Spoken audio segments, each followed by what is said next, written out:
વડોદરા શહેર દિવાળી પહેલા ખાડા મુક્ત બનશે। જી હા, આ ખાતરી મ્યુનિસિપલ કમિશનરે આપી છે। શહેરમાં ખરાબ રસ્તાઓ અંગે સતત મળી રહેલી ફરિયાદોને ધ્યાને લઈ મ્યુનિસિપલ કમિશનરે તાત્કાલિક અધિકારીઓની બેઠક બોલાવી હતી અને કડક આદેશ આપ્યો છે કે દિવાળી પહેલા શહેરને ખાડા મુક્ત બનાવવાનું છે। કમિશનરે ચેતવણી આપી છે કે જો તંત્ર સમયસર ન પહોંચી શકે તો ખાનગી કોન્ટ્રાક્ટરોને કામે લગાડો। એક જ રોડ પર વારંવાર પેચવર્ક થવા છતાં રસ્તાઓની હાલત સુધરતી ન હોવાથી તાત્કાલિક સમારકામ શરૂ કરવાની સૂચના અપાઈ છે।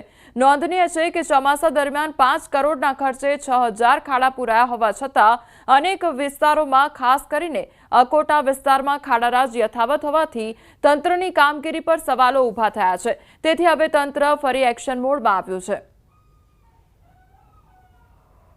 સિટીની અંદર ખાડાઓ છે, પેચવર્ક્સ છે અને રીસર્ફેસિંગનું કામગીરી કરવાનું છે। એમાં તમામ zonal engineers, road project department આ બધાને અમે તાત્કાલિક ધોરણે બોલાવવાનું કીધું છે કે જે ક્વોન્ટમ ઓફ વર્ક જે ચાલી રહ્યા છે એને 5 ગુણા વધારે કરવા માટે કીધું છે। અમુક વખતે, નોટ એવરી ટાઈમ, આપણે એન્જિનિયર્સ સ્થળ ઉપર નથી રહેતા પણ એને રહેવા માટે કીધું છે જેથી કરીને ક્વોલિટી ઓફ વર્ક સારી રીતે થાય। અને તમામ ઝોનલ એન્જિનિયર્સે ખાતરી આપી છે કે આવનારા દિવસોમાં દિન રાત આ કામ, રોડ રીસર્ફેસિંગનું કામ દિવાળી પહેલા પૂરું કરવાનું અને ખાડાઓ જે પુરાવાનું કામગીરી છે, પોટહોલ્સની પૂરું કરવાનું છે, જેટ કચર મશીનનું યુઝ કરવાનું છે, આના ઉપર ભાર મૂકવાનું કીધું છે। અમદાવાદ શહેરમાં ટ્રાફિકની સમસ્યાને લઈ મહાનગરપાલિકા દ્વારા નવી પહેલ શરૂ કરવામાં આવી છે। સ્ટાર્ટઅપને પ્રોત્સાહન આપવા માટે મહાનગરપાલિકાની સ્ટેન્ડિંગ કમિટીએ નિર્ણય કર્યો છે। શહેરના 5 અલગ અલગ સ્થળો પર સ્માર્ટ પાર્કિંગની વ્યવસ્થા ઊભી કરવામાં આવશે। સિંધુ ભવનમાં પ્રાયોગિક ધોરણે પાયલોટ પ્રોજેક્ટ સ્માર્ટ પાર્કિંગનો કર્યો હતો, જેની સફળતા બાદ શહેરના અન્ય 5 જાહેર માર્ગો પર સ્માર્ટ પાર્કિંગ વ્યવસ્થા ઊભી કરવામાં આવશે। એપ્લિકેશનના માધ્યમથી કાર ચાલક કઈ જગ્યાએ પાર્કિંગ ખાલી છે તે પણ શોધી શકશે અને કાર પાર્કિંગ કરી શકશે, તેમજ પાર્કિંગ ચાર્જ પણ QR કોડના માધ્યમથી પે કરી શકાશે।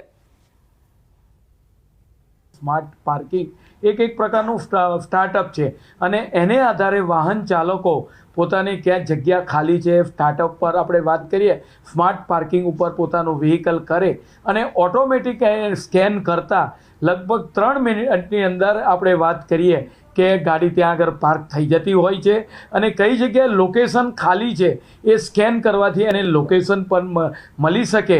એ રીતે અત્યારે હાલમાં 5 જગ્યાએ મહાનગરની અંદર સ્માર્ટ પાર્કિંગનો વિચાર કરવામાં આવ્યો છે। આગામી દિવાળીના પર્વને લઈને ઝાલોદ પોલીસ દ્વારા વેપારીઓ સાથે બેઠક યોજવામાં આવી। દિવાળી પર્વ દરમિયાન કોઈ અનિચ્છનીય બનાવ ન બને તે માટે ડીવાયએસપીના અધ્યક્ષ સ્થાને ઝાલોદ પોલીસ મથકે સોના ચાંદીના વેપાર કરતા વેપારીઓ સાથે બેઠક યોજવામાં આવી હતી, જેમાં કોઈ પણ શંકાસ્પદ વ્યક્તિ જણાઈ આવે અથવા કોઈ અનિચ્છનીય બનાવ બને તેવી પરિસ્થિતિમાં પોલીસને જાણ કરવા, સીસીટીવી ચાલુ રાખવા અને પોલીસને જરૂરી સહયોગ આપવા જેવી બાબતો પર ચર્ચા કરવામાં આવી હતી। ઝાલોદ વિસ્તારના અલગ અલગ વિસ્તારમાંથી આવેલા સોની વેપારીઓ સાથે તેમને દિવાળીના તહેવાર દરમિયાન સાવચેતી શું રાખવી અને શું રીતે કાર્યવાહી કરવી, પોતાના સીસીટીવી ચાલુ રાખવા, પોતાની જે લોકિંગ સિસ્ટમ છે એ ચાલુ રાખવી, કોઈ પણ અજાણી અનનોન વ્યક્તિ હોય એમની સાથે નાણાકીય લેવડ દેવડ કરતી વખતે શું ધ્યાન રાખવું, બરાબર, તે બાબતે એમને અવેર કરવામાં આવે। સમાચારોમાં આગળ વધીએ તે પહેલા રોકાઈશું એક બ્રેક માટે।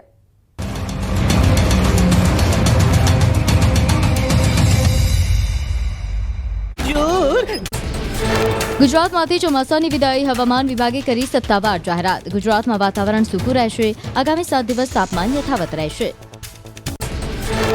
ગુજરાતમાં 2025માં સામાન્ય કરતાં 6 દિવસ લાંબુ રહ્યું ચોમાસું। 116 દિવસ રહી ચોમાસાની સિઝન। ચોમાસાની વિદાય પ્રક્રિયામાં 24 દિવસ લાગ્યા। 16 સપ્ટેમ્બરથી શરૂ થઈ હતી પ્રક્રિયા। ઓક્ટોબર મહિનામાં ઠંડીનો ચમકારો વધશે। ગુજરાતમાં ચોમાસાની વિદાય બાદ ઠંડીની એન્ટ્રી થશે। આગામી 24 કલાક બાદ વાતાવરણ સૂકું રહેશે। હવામાન વિભાગે ઠંડીને લઈને કરી આગાહી। નવરાત્રી બાદ દિવાળી પણ બગાડશે મેઘરાજા। દિવાળી પર વરસાદની અંબાલાલ પટેલે કરી આગાહી। 18મી ઓક્ટોબરથી વાતાવરણમાં આવશે પલટો। 18 થી 20 ઓક્ટોબર વચ્ચે બંગાળના ઉપસાગરમાં લો પ્રેશર બનશે। નવેમ્બર માસમાં પણ માવઠાની આગાહી। 18 નવેમ્બરથી બંગાળ ઉપસાગરમાં ભારે વાવાઝોડું ફૂંકાવાની શક્યતા। 23 થી 26 નવેમ્બર ઉત્તર ભારતમાં ભારે હિમવર્ષા થતા ગુજરાતના હવામાનમાં પલટો આવી શકે। ગુજરાતમાં આ વર્ષે ભારે ઠંડીની શક્યતા 23 ઓક્ટોબરથી ઠંડા પવન ફૂંકાવાની શરૂઆત 22 ડિસેમ્બર બાદ હાડ થીજવતી ઠંડી પડશે ઠંડી અને માવઠાનો માર રહેશે હિમાચલ પ્રદેશના લાહોલ ખીણમાં હિમવર્ષા આફત લઈને આવી ખીણના ઘણા વિસ્તારોમાં હજારો સફરજનના વૃક્ષોને ભારે નુકસાન થયું ઘણા બગીચાઓમાં પાકેલા સફરજન ઝાડ પરથી પડી ગયા છે અને બગડી ગયા જમ્મુ કાશ્મીરના કુપવાડામાં હિમવર્ષાના કારણે 30 જેટલા લોકો જંગલમાં ફસાયા કરના વિસ્તારમાં હિમવર્ષાને કારણે ભકુરના જંગલમાં ફસાયા હતા લોકો ઢોર સાથે જંગલમાં ફસાયેલા લોકોનું તંત્ર દ્વારા કરાયું સુરક્ષિત રેસ્ક્યુ ઉત્તરાખંડના સરહદીય વિસ્તારોમાં સતત હિમવર્ષાથી તાપમાન ઘટ્યું માનાપાસ અને નીતિપાસ સહિતના વિસ્તારોમાં તાપમાન -10 થી -15 ડિગ્રી સુધી પહોંચ્યું બરફવર્ષાને કારણે પ્રકૃતિના નયનરમ્ય દ્રશ્યો આવ્યા સામે કેદારનાથમાં સતત હિમવર્ષાને કારણે અસ્થાયી તંબુઓને થયું નુકસાન હિમવર્ષાને કારણે તંબુઓ પર બરફ જમા થતાં ઢળી પડ્યા તંબુ ચારેકોર બરફના થર જમા થતાં પરિવહન સેવાને પહોંચી અસર